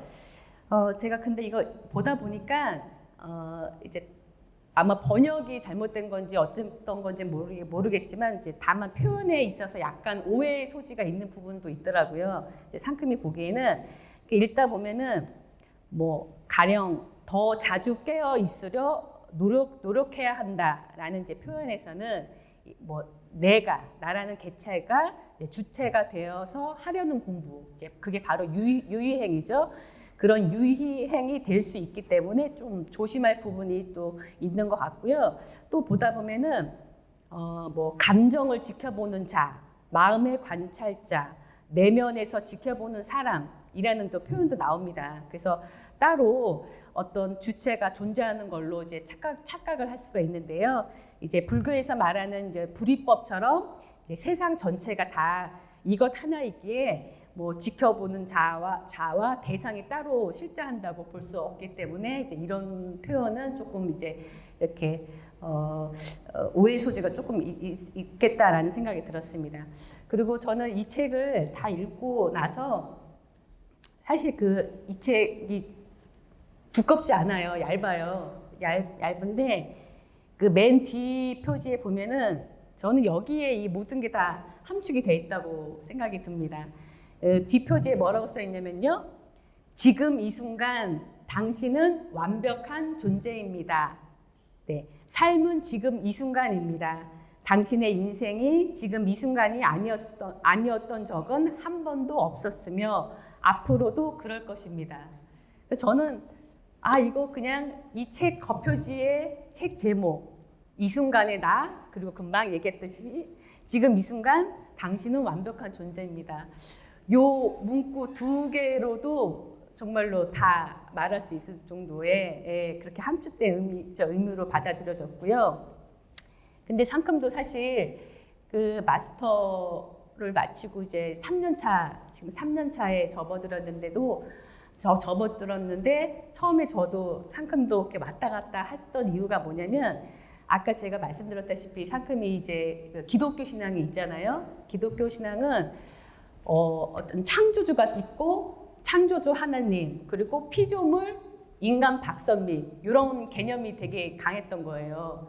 그래서 어떤 하나님과 나가 같은 하나인 개념이 아니라 어떤 박선미라는 인물이 무한상큼이라는 인물이 대장인 하나님을 향해서 어떻게 많이 뭐 봉사하고 헌신하고 어떻게 해서 다가가는 어떤 그런 걸로 많이 이렇게 그런 관념들이 강했거든요. 네, 그래서 이게 완벽한 어제 글인가요? 어제 교장 선생님께서 그 무지개 몸의 질서라는 제목으로 올린 글을 보니까 거기서 보니까 대승기신론의 어떤 핵심이 나는 이미 법신의 이 자리에 있다. 이거를 믿고 들어가야 되는데 무한상품 같은 경우는 그게 잘 안 됐던 것 같아요. 이게 내가 완벽하다는 게 이게 자칫 잘못 얘기를 하면은 이단 소리를 들을 수 있고 어떻게 이게 신성모독이지 너가 어떻게 하나님일 수가 있어부터 해서 그래서 이거를 굉장히 끊기가 굉장히 힘들었었는데 이제 제가 요즘 느끼는 건 뭐냐면요. 요즘 도반님들도 그런 말씀을 하시는 분이 있는데 제가 뭐 어떤 파도가 일렁이든 제 안에서 어떤 게 다 일어나든 그거는 다 상관이 없고요. 지금 제 마음은 어떠냐면 그냥 확고해요. 이 믿음이 하나가 확고한 거예요. 확고한 믿음이 나도 모르게 그냥 이게 믿어지고 그냥 뭐 아침에 눈 떠서 어떤 의식 속에서 내가 상큼이 몸이 움직이고 사라진다는 게 느껴지기 때문에 그냥 믿음으로 가기 때문에 아까 고결님께서 상큼님 떨리지 않냐고 이렇게 얘기를 하는데 희한하게 상큼은 잘 안 떨려요. 잘 안 떨리고 그냥 다만 피곤해서 좀 피곤하기 때문에 교장 선생님께 다 맡기고 얼른 이제 쉬고 싶은 그런 마음이 조금 이랬는데 그래서 제가 또 교장 선생님께 드리고 싶었던 질문 중에 하나가 물론 답은 나왔지만 상큼 같은 경우는 그런 것 같습니다. 먼저 믿고 들어가는 거.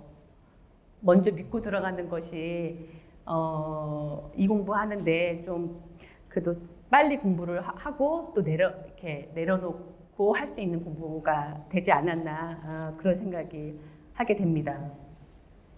네, 이상 하고요. 교장 선생님 말씀해 주시면 제가 또 생각나는 거 있으면 좀 얘기를 하겠습니다. 저 말하고요? 네, 교장 선생님. 너무 청산 유서라서 그 얘기에 덧치해가지고 지금 이 순간에 나라는 제목을 우리가 잠깐 들여다보면 여러분은 사실 항상 지금 이 순간에 있죠. 그렇잖아요.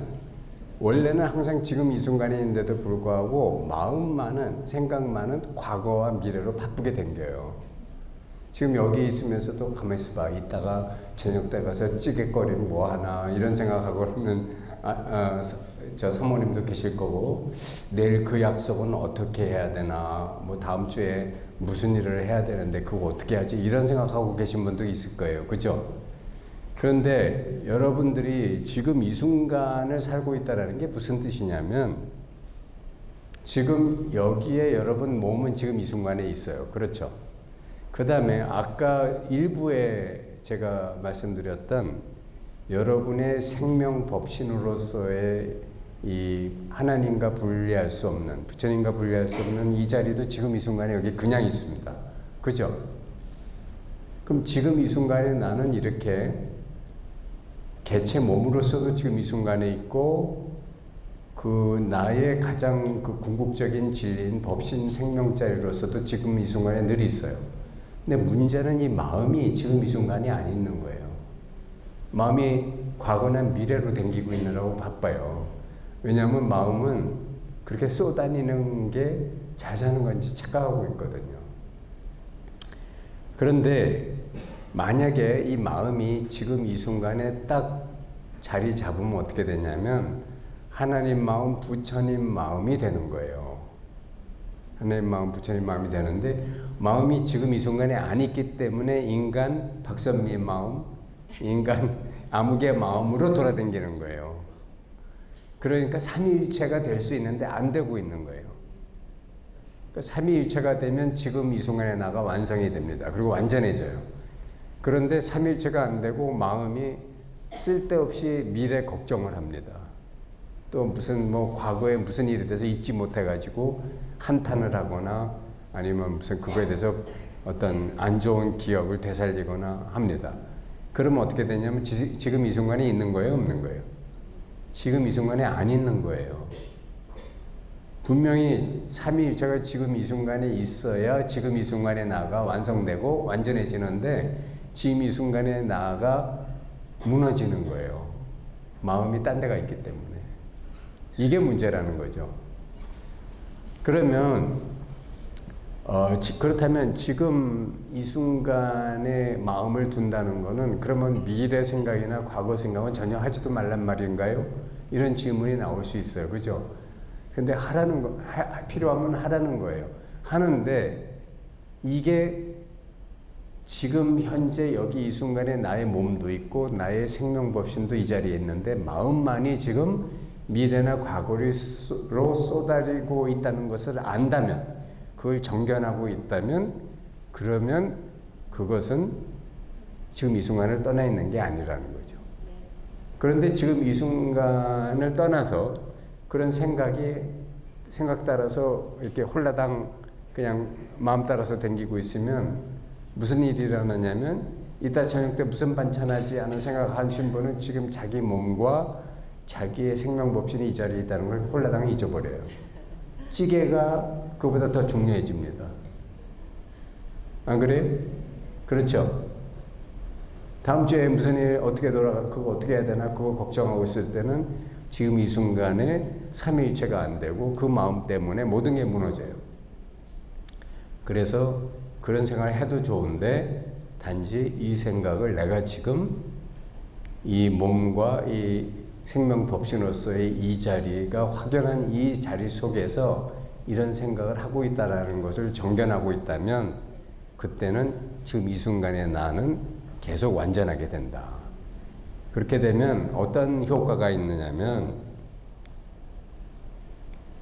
그런 마음이 만들어내는 불안, 초조, 걱정, 근심이 없어져요.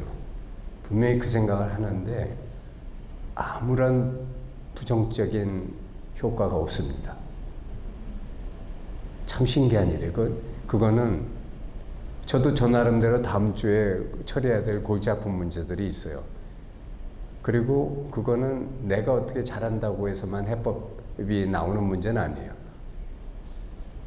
분명히 아는데 그거에 대해서 걱정이 안 돼. 왜냐하면 이게 내가 할 수 있는 최선을 다한 거니까 더 이상 거기에 대해서 무슨 걱정을 해. 최선을 다했는데. 그렇잖아요. 가장 정확한 진단을 하고 있고 내가 할 수 있는 방법을 다했다면 그 다음은 이제 내어 맡기는 것뿐이지 왜 그것까지 걱정을 해. 그거 쓸데없는 짓이지. 그게 이제 이 순간에 나가 완전해지는 방법이라는 거예요. 그래서 두려움에서 벗어난다거나 뭐 시간의 차원에서 벗어난다거나 뭐 고통에서 벗어난다거나 한다는 게 다 이런 의미입니다. 결국은 지금 이 순간에 나가 완전해지는 거죠. 그 상큼이 이제 보림을 이제 쭉 하면서 최근에 어떤 도반님이랑 얘기를 하다가 그 도반님이 뭐라고 얘기하냐면 이제 본인이 약간 ADHD 같은 이렇게 왜 약간 산만하거나 좀 그런 면이 없지 않아 좀 있었는데 이제 어느 순간 이렇게 차분해진 게 본인 스스로도 느껴진다는 말씀을 하시길래 상큼도 그래요. 상큼도 그게 느껴져요. 같이 이제 막 맞장구 치면서 얘기한 적이 있는데 그 예전 같으면 상큼은 약간 이제 극단적으로 이렇게 성향이 좀 치우치는 게 있었습니다. 예를 들어서 MBTI 아시죠? 교장 선생님은 E일까요? I일까요? I? E? 저는 E가 너무 강했어요. E가 굉장히 강했고 굉장히 친화력이 좋았습니다. 그래서 저는 진짜 오늘 처음 만난 사람도 그냥 바로 친구가 돼요. 그냥 몇 번 얘기하고 나면 몇 번만 이렇게 얘기하다 보면 그 정도로 E가 강했었는데요. 이제는 점점 그게 이렇게 양극단으로 갔던 그게 조금 중간 지점, 어떤 중도로 이렇게 바뀌어지는 게 보여지고 상큼이 그냥 마음을 내서 내가 이렇게 E로 가고 싶으면 E로 향하는 마음을 낼 수 있고 또 조용히 얌전히 있고 싶으면 또 그렇게 선택한 대로 있게 되고 하면서 이 공부를 하다 보니까 이게 좀 차분해지거나 좀 그런 부분이 조금 생기는 것 같아요. 그래서 이거를 제가 막 차분해져야지 하고서는 어떤 의지와 이거를 갖고서 한다기보다는 그냥 이렇게 자연스럽게도 되더라고요. 그렇게 자연스럽게 되는 게. 그러니까 지금 이 순간에 나가 바로 선다는 게 뭐냐면 지금 이 순간에 나가 질서가 잡힌다는 거예요. 존재하는 게 혼란 속에 존재하는 게 아니라 질서가 딱 잡힌 상태에서 이렇게 안정되게 존재한다는 거예요. 예를 들면 블럭을 쌓는다 그러면 그 레고 놀이를 한다고 칩시다. 그러면 블럭을 쌓을 때 밑에다가 5개 쌓고 중간에 3개 쌓고 위에다 하나만 쌓으면 안정되죠. 근데 밑에 하나 쌓고 그다음에 위에 2 쌓고 위에 3개 쌓으려고 그러면 얼마나 불안해요. 그죠? 언제 무너질지 모르잖아. 그러니까 이렇게 지금 이 순간에 나가 질서 잡고 안정되려면, 그러면 지금 이 순간에 나를 구성하는 3개가 있다 그랬죠. 몸과 마음과 그리고 생명법신. 그럼 어느 게 밑에 있어야 될까요? 생명법신이 제일 크잖아. 큰 게 밑에 있어야지. 그렇죠. 영혼하고 제일 큰 게 그거잖아. 그냥 두 번째가 뭐예요? 마음이죠. 마음이 있어야 몸도 인식되지. 마음이 없는데 몸이 어떻게 인식이 돼? 마지막에 몸이 위에 하나가 올라가야 되는 거예요. 그러면 질서가 딱 잡히잖아요. 그러니까 지금 이 순간에 나가 안정되고 흔들림이 없고 질서가 잡히려면 가장 바탕에 뭐가 먼저 확실해져야 된다? 생명법신자리가 항상 내가 그걸 내 존재의 바탕으로 깔고 있어야 된다는 거예요. 근데 대부분의 사람이 그걸 깨닫지 못했기 때문에 뭐가 바탕에 있어요? 때로는 몸이 바탕에 있고 때로는 마음이 있고 왔다 갔다 하잖아요. 그죠? 그러니까 사는 게 불안하지. 맨날 무너지지. 그렇잖아요. 그러니까 지금 이 순간에 나가 이렇게 삼위일체적 요소라면 어떤 순서로 나를 쌓아 올리고 어떻게 존재하는 것인가를 우리가 잊지 말아야 되고, 그래서 불안하고 힘들고 걱정 의심될 때 여러분이 뭘 해야 되느냐면 자기가 살아있다는 것을 다시 한번 느껴봐야 돼요. 내가 살아있구나. 그렇다면 걱정, 의심, 불안, 스트레스조차도 살아있기 때문에 누리는 호사예요. 죽은 시체는 걱정, 의심 하고 싶어도 못합니다. 안 그래요? 못해. 이게 여러분이 호강하는 거라고. 아무나 못하는 거예요.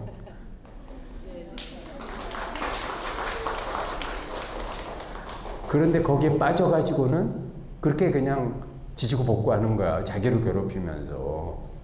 그러니까 어떤 큰 마음을 내야 되냐면, 야, 내가 살아있으니까 이런 것도 해보네.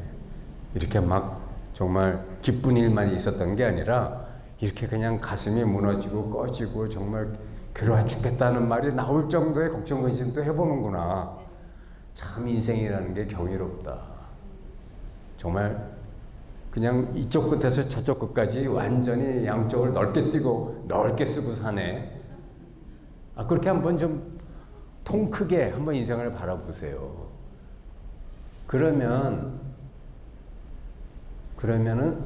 어떤 걱정, 근심도 자기가 나를 지배할 수는 없어요. 왜냐하면 바탕이 아니기 때문에.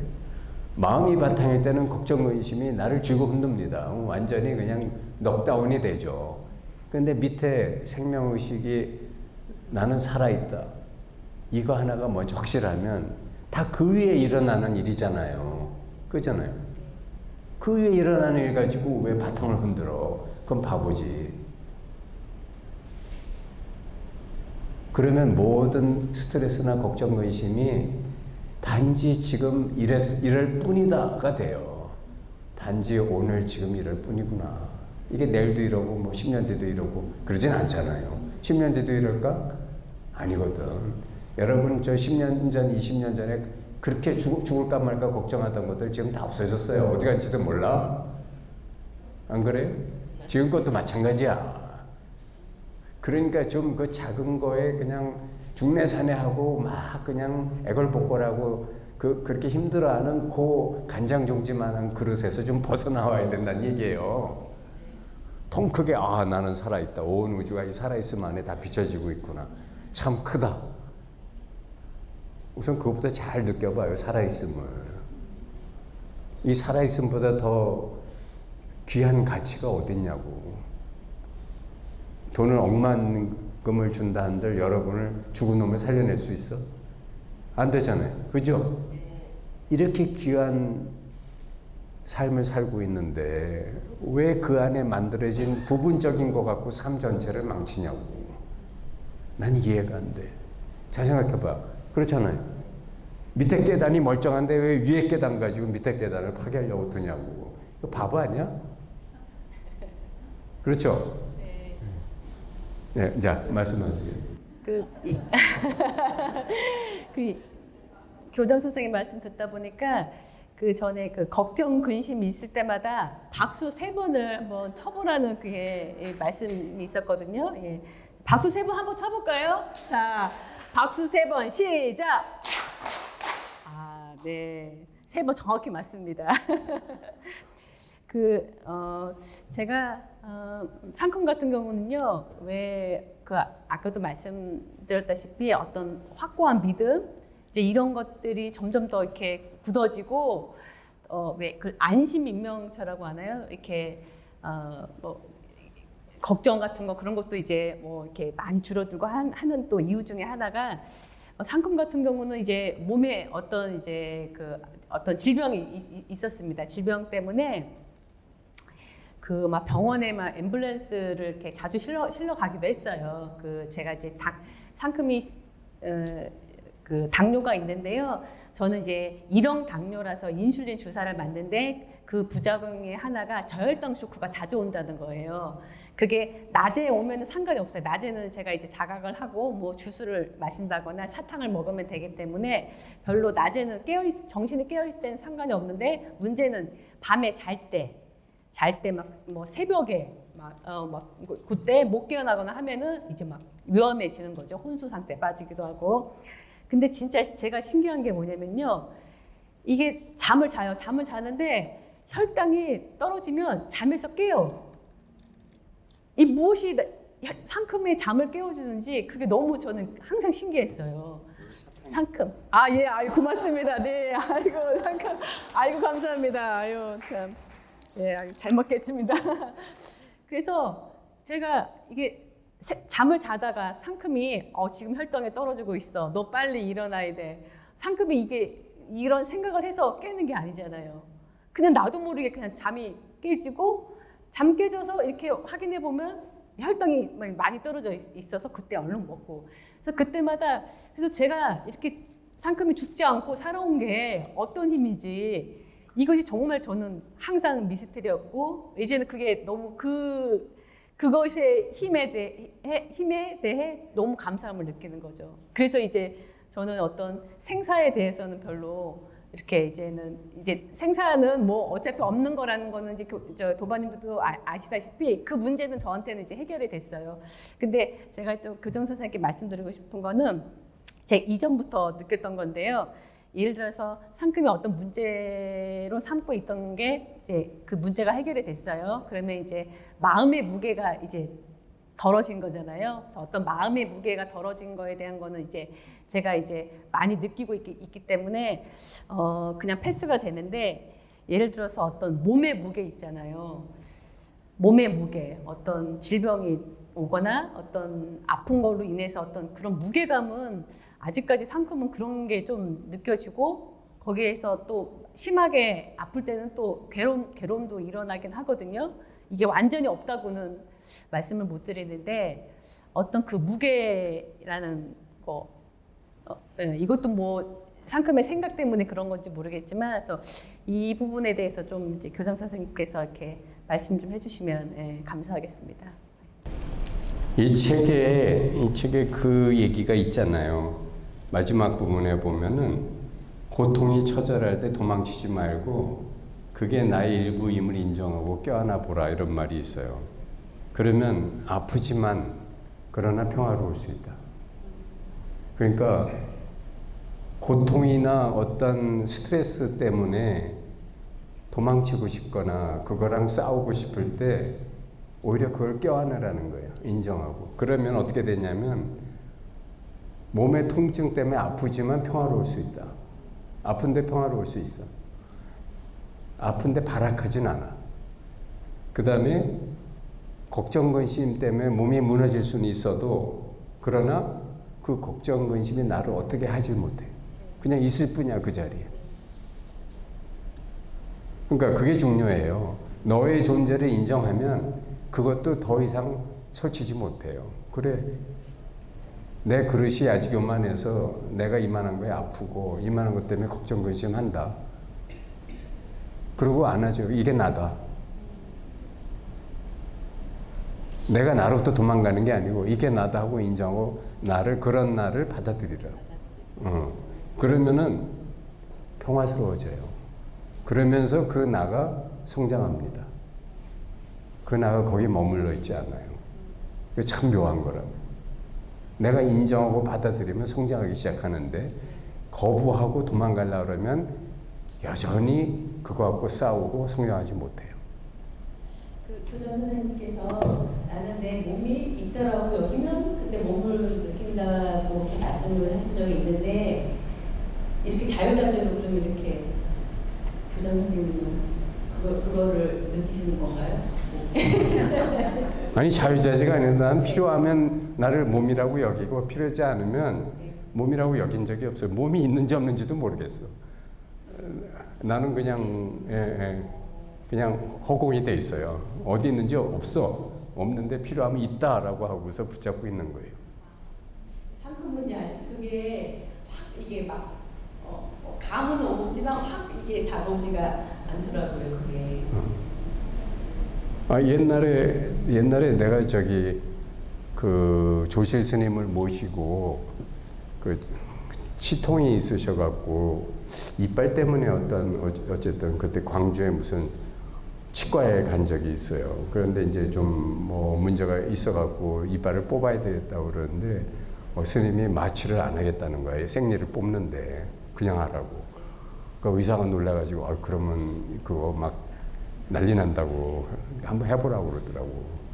그래서 나도 걱정했는데 야 그게 뭐 이렇게 좀 신음소리는 내시지만 그 생리를 그냥 뽑더라고. 마취를 안 하고. 그래서 내가 정말 독종이구나.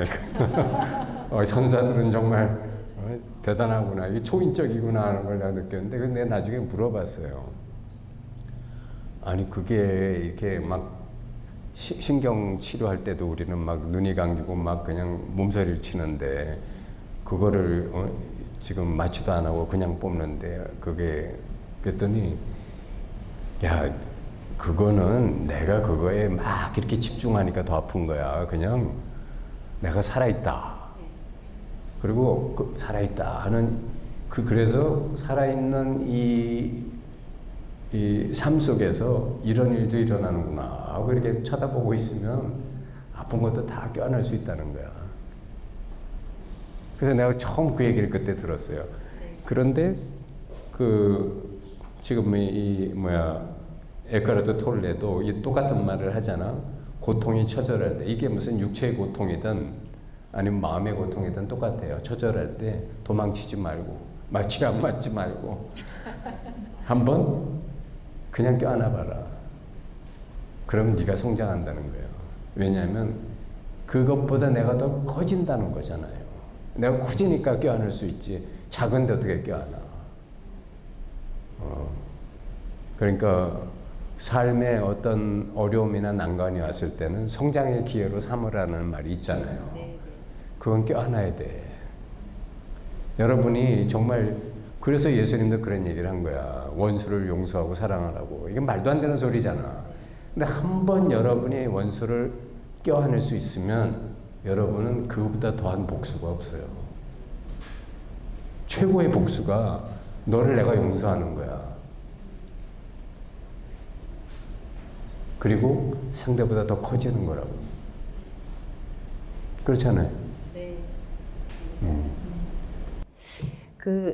제가 이제 2년 전에 저는 이제 그 상큼 남편이 아이들 어렸을 때 세상을 떠났어요. 그 뇌종양이 있어서 먼저 세상을 떠났는데 이제 그 기독교 성향의 그 싱글맘 단체가 있어요. 저는 거기를 이제 한 6년 전, 16년, 17년 전부터 이제 거기에 이제 가입이 돼서 그 단체 그 모임을 다니게 됐는데 이제 거기가 창립 30주년을 이제 2년 전에 아니 그러면 인물도 이쁘고 괜찮은데 뭐 어떻게 하나 새로 찾아보지 그랬어요. 소개 좀 해주시겠습니까? 네 알아볼게. 교장 선생님 상커님께서 소개해 주신다면 저는 뭐 알아듣죠. 인물도 안 보고요. 저는 바로 여하튼 예. 그래서 거기서 뮤지컬을 이렇게 창립 30주년 기념으로 해서 뮤지컬을 이제 한 적이 있는데 거기서 이제 우리 이제 자매들이 배우를 한 거예요. 노래도 하고 연기도 하면서 했는데 거기서 상큼이 그 남편이 바다로 고기 잡으러 갔다가 이제 바다에서 죽은 거예요. 그래서 이제 그 혼자 아이들을 키우는 어떤 이제 과부, 싱글맘 역할이란 말이에요. 그래서 거기서 이제 그런 과부들이 다 나와요. 나와서 이제 연기를 하는 건데 그 참 저는 그 상큼은 그 뮤지컬을 했던 그게 굉장히 상큼에게는 큰 의미로 다가왔어요. 왜냐면 예전에 상큼은 이 남편이 이렇게 뭐 무슨 통보도 없이 갑자기 세상을 떠났기 때문에 그런 거를 겪고 났을 때는 엄청나게 뭐죠? 보통 나한테 이렇게 역경계가 오면 내가 뭘 잘못했나? 뭐 하나님께 무슨 큰 죄를 지었나? 뭐 죄 때문인가? 아니면 그런 생각들을 좀 하잖아요.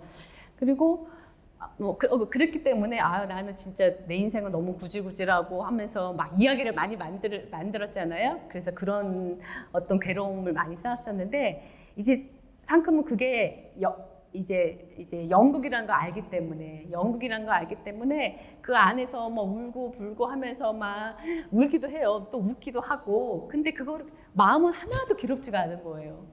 마음은 하나도 괴롭지 않고 그 연극 다 끝났을 때, 뮤지컬 다 끝났을 때 진짜 뭐 기립박수 받듯이 이렇게 박수 받고 진짜 인사하고 퇴장하면서 그 어떤 홀가분함, 그러니까 연기를 하면서 이게 연기임을 아는 거.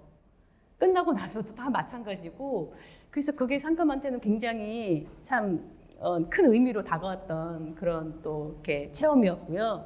나중에 우리 피올라도 뭐 창립 뭐 몇 주년 기념으로 해서 뮤지컬을 해도 좋을 것 같다는 또 생각이 들고 이제 그렇기 때문에 상큼이 생활하는 그 모든 것들도 크게 거기다가 의미 부여를 많이 하지 않게 되니까 그게 참 마음이 가벼워지는 것 같고요. 네, 좀 그렇습니다. 그리고 또 제가 교장 선생님께 말씀드리고 싶은 게 이번에 그 감정존을 상큼이 하기 전날에 제가 일요일 날 감정존을 했어요. 근데 토요일 날 그 싱글맘 단체에서 모임이 있었거든요. 그래서 제가 먼저 감정존 하기 전에 한번 우리 그 단체에 가서 실습을 한번 해봤거든요. 감정존 실습을 그냥 시간은 많지는 않지만 한번 해봤더니 굉장히 반응이 좋은 거예요. 자매님들 반응이 좋고. 근데 이제 기독교 성향이 있다 보니까 아직 기독교 성향을 갖고 있는 사람들은 어떤 이제 하나님에 대한 걸 어떤 대장으로 여기는 그런 사고가 아직까지 있거든요. 그러니까 저는 또 상큼은 또 이번 9월 말 정도에 또 1박 2일 캠프를 가는데 또 제가 또 이 자매들한테 주어진 시간이 한 2시간 정도가 있거든요. 그래서 이 감정존 했던 것처럼 뭔가를 그거를 짜서 우리는 싱글맘이 아니라는 그거부터 이렇게 이걸 좀 만들어서 좀 얘기를 해주고 싶은데 그 얘기 하려면 내가 이 얘기를 좀 한번 해줬으면 좋겠네. 내 친한 친구 중에 하나가 내가 이 얘기 학교 강의에서도 몇 번 했었는데 3년 전에 미국 유학 갔다가 와가지고 서울대학에서 박사학위를 받고 학위 받고 난 다음 날 죽었어요. 근데 이제 그게 뭐냐면 친구들이 와서 축하 파티 해주고 그러고서 너무 이제 그 오래 있다 보니까 이제 애가 피곤해가지고 애들 다 친구들 가고 미처 치우지 못하고 대충 해놓고 잔다는 게 가스불을 그냥 못 끄고 잔 거야. 그래서 부탄가스에 중독자였어요. 나중에 사인을 이렇게 알아보니까. 그러니까 본인은 일요일 날, 그것도 그날 교회에 가서 그날도 얘는 장로라서 하나님한테 이제 감사 기도 드리고 오는 길에 경찰한테서 전화를 받은 거야. 아들이 그렇게 됐다고. 그 처음에는 그게 무슨 소리냐? 말이 안 돼. 말이 안 되는 거예요. 당신 혹시 잘못 전화한 거 아니냐? 그러고 나서 이거를 얘가 받아들이질 못했어요. 그 내가 처음 갔을 때 문상 갔을 때 나는 이런 하나님을 믿을 수 없다 그랬어요. 내가 무슨 죄를 졌느냐. 우리 애가 그렇게 어려서부터 주일교회 열심히 다니고 정말 나의 기쁨이고 우리 교회의 자랑이었는데 어떻게 얘가 무슨 죄를 졌느냐. 그래서 내가 그때 이런 얘기를 해줬어요. 제가 어떤 목사님이 아들이 백혈병으로 죽었는데 그 아들이 고등학교 2학년인데 죽었어요. 근데 걔도 목사님 아들이니까 어렸을 때부터 교회에서 생활했을 거 아니야. 그리고 얼마나 또 신앙생활이나 찬송을 잘했겠어. 그러니까 목사님한테는 얘가 공부도 잘하고 신앙생활도 잘하고 뭐 정말 나의 자랑이에요. 교회의 자랑이고 하나님의 자랑이라고 생각했는데 어느 날 백혈병에 걸려서 어린애들은 빨리 죽어요. 백혈병이 또 빨리 더 퍼지더라고. 그래서 여하튼 걸린 지 6개월 만에 죽은 거야. 그러니까 그 고등학교 2학년 애가 죽어가는 과정을 지켜보면서 아버지가 얼마나 기도를 했겠어요. 그런데 이제 자기의 기도가 안 받아들여지고 뭐 결국 그렇게 되니까 이 사람이 더 이상 목회를 할 수가 없는 거야. 그리고 기도도 못 하겠더래. 그리고 솔직히 하면서 나도 이런 하나님이 진짜 계신지 솔직히 난 못 믿겠다 하는 생각까지 들더라는 거예요. 목사인데. 그래서 자기가 목사직을 내려놓고 그리고 방황을 했어요. 몇 년 동안 그냥 이렇게 아무 일이나 막 해보고 노가다도 해보고 뭐 그냥 그렇게 이 슬픔을 잊기 위해서 막 살아봤어요. 그러고 나서 그런 생활을 6년 하고 나서 이 사람이 깨달은 게 있는 거예요. 그게 뭐냐면 그 책에서 이제 내 책 제목을 잊어버렸어. 머리가 나빠가지고. 근데 이 목사님이 그 깨달은 바가 뭐였느냐면 어느 날 보니까 인간들은 나와 내 것을만을 위해서 살더라는 거야. 나와 내 것을 붙잡고 살더라는 거야. 그래서 나와 내 것을 위해서 그렇게 최선을 다하고 그걸 위해서 안절부절하고 애를 쓰다가 그러다 그걸 뺏기면 이렇게 자기처럼 슬퍼하고 분노하고 좌절한다는 거예요. 근데 솔직히 이게 다 하나님 거 아니에요? 내가 내 거야? 나는 생명의 거예요. 나는 생명에 속해 있지 생명이 나한테 속한 게 아닙니다. 여러분은 생명에 속한 현상이야. 그러니까 여러분이 하나님 거라고. 너는 내 것이다라는 교회의 말이 그게 여러분은 다 진리의 것이고 부처님의 것이고 하나님의 것이 여러분이 부처님 갖고 하나님 갖는 게 아니에요. 거꾸로 됐어. 무슨 말인지 아시겠죠? 그러니까 내가 나와 내 것을 가지고 그렇게 슬퍼하고 하나님을 원망하고 미워했던 게 너무 부끄러워지더라는 거야. 그걸 깨닫는 순간에. 하나님은 나와 내 것이 없으신데 나는 나와 내 것 가지고 이렇게 분노하고 미워하며 떠났구나. 근데 나와 내 것이 원래 없으신 하나님은 그러면 이런 일이 일어났다고 하나님을 떠나거나 너무한다고 원망하거나 그럴 수가 있겠는가. 나와 내 것이 없는 하나님의 마음을 내가 닮으려고 이런 건데 내 자식을 왜 뺏어갔느냐고 하면서 목사직을 내려놔서야 되겠는가. 그래가지고 돌아왔어요. 훨씬 더 성숙한 목사님으로. 그래서 진짜 여태까지는 내가 나와 내 것이 없고 다 하나님 것입니다 라고 척하면서 흉내만 냈지만 진짜 그런 삶을 살기 시작한 거예요. 네. 자식까지 그렇게 되다 보니까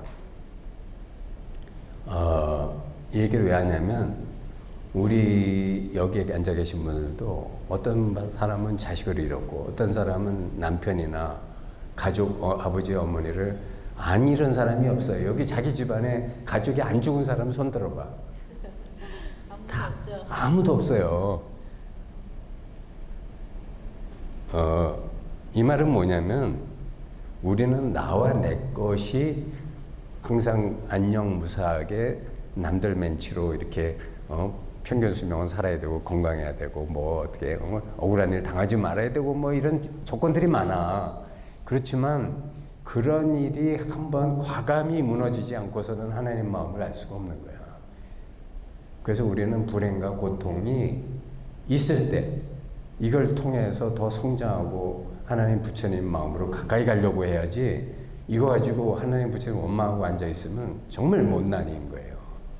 그러니까 그 얘기를 그날 그 감정존에서 잘 살려서 써봐요. 교장 선생님께 좀 숙제를 내드릴게요. 그 책 제목 좀 이렇게 알아봐 주시면 감사하겠습니다. 그 목사님께서 쓰셨다는 책 있잖아요. 예, 그 제목 좀. 그 저 컴퓨터 AI한테 물어봐. 아들이 백혈병으로 죽었는데 그 목사님 방황하다가 그 책 제목이 뭐냐고 한번 물어봐. 과제 좀 드리려고 했더니 그 물어봐서 알아보고 나한테도 알려주세요. 아유, 네. 감사합니다. 아유, 네. 시간이 거의 다 되지 않았나요? 예, 시간이 거의 다 됐고. 네. 그래도 할 말은 해야지. 뭐 거의 다 했습니다. 거의 다 했고요. 자 하나 또 질문을 좀 드리고 싶은 게 그 얼마 전에 그 교사 연수 세미나 있을 때 어떤 얘기를 하다가 제가 제 마음이에요. 이제 이렇게 얘기를 했다가 이제 교장 선생님이 상큼 마음이 뭔데요? 하고 물어봤잖아요. 제가 이제 어떤 그 감을 잡았어요. 제가 내 마음이라고 하는 것도 어떤 내가 일으키는 마음이 아니라 어떤 연기법으로 그동안 지내오면서 이렇게 살아오면서 겪었던 이런 뭐 이런 거에 어떤 결과로 이렇게 나타나는 그런 마음이라는 걸 알겠지만 한 번도 이 마음, 내 마음이라고 하는 거 이렇게 보통 사람들이 쓰는 그 흔하게 표현하는 그 내 마음이라는 게 사실은 이런 거다라는 거를 한번 교장 선생님께서 조금 이렇게 다시 한번 설명해 주시면 감사하겠습니다. 내 마음이라고 하는 것도 내 마음. 흔히들 이거 내 마음이야 막 그러잖아요. 원래 마음에는 내 마음, 네 마음이 네, 마이크. 네. 원래 마음에는 내 마음, 네 마음이 없어. 괜히 이게 내 마음이요, 이건 네 마음이라고 하는 거지. 내 마음이라고 하는 착각만 있는 거야. 뭐 나 자체가 없는데 무슨 내 마음이 있어요. 그러니까 그거는 그냥 자기 분별일 뿐이고 이 책에 대해서 저는 이 책 읽으면서 참 남는 핵심 메시지를 정리하는 의미에서 말씀드려보면 저는 이 책에서 제일 중요한 말이 뭐냐면 스스로의 삶을 책임진다 라는 말이었어요. 끝부분에 나와요. 우리는 모두 스스로의 삶을 책임져야 된다. 책임지지 못하는 사람은 다시 살아봐야 된다. 그게 난 윤회인 것 같아. 그럼 자기 삶을 책임진다는 게 뭘까? 그거는 아까 처음 제가 말씀드린 거 있죠. 이 삼위일체, 몸, 마음, 그리고 그걸 넘어서 있는 이 생명법신자리, 이 삼위일체의 질서를 무너뜨리지 않는 거예요. 그거를 잃어버리면 어떻게 되냐면 여러분은 때로는 몸에 빠지고 때로는 마음에 빠지는데 이것들은 본질이 아니야. 현상이지. 그러니까 본질 자리를 놓치고 현상에 떨어지게 되면은 그게 미혹이거든. 그런 미혹 망상에 빠지면은 결국은 다시 본질을 회복하는 연습을 해야 되는 거예요. 그래서 여기 이 책의 마지막에 그런 말이 나와. 뭐냐면 그 깨달음을 위한 기회라는 말이 나오는데 거기에 보면 이런 말이 있어요. 태양빛은 모든 사물을 비춰서 있게 하지만 스스로는 빛일 뿐 사물들과 결코 하나가 되지 않는다. 그러니까 여러분들의 이 생명법신 자리는 몸과 마음을 있게 하지만 스스로는 결코 몸과 마음과 하나가 되지 않아요. 그러니까 그걸 잊지 말라고. 삼위일체는 여러분들이 항상 이렇게 체험하고 자기의 삼위일체성을 잃지 말아야 되지만 그러나 몸과 마음을 어느 하는 쪽에 치우쳐서 생명법심 자리를 잃어버리거나 경시하는 일이 없어야 되겠다는 거예요. 그걸 부탁드립니다. 네. 고맙습니다. 자, 수고하셨습니다. 아, 예, 감사합니다.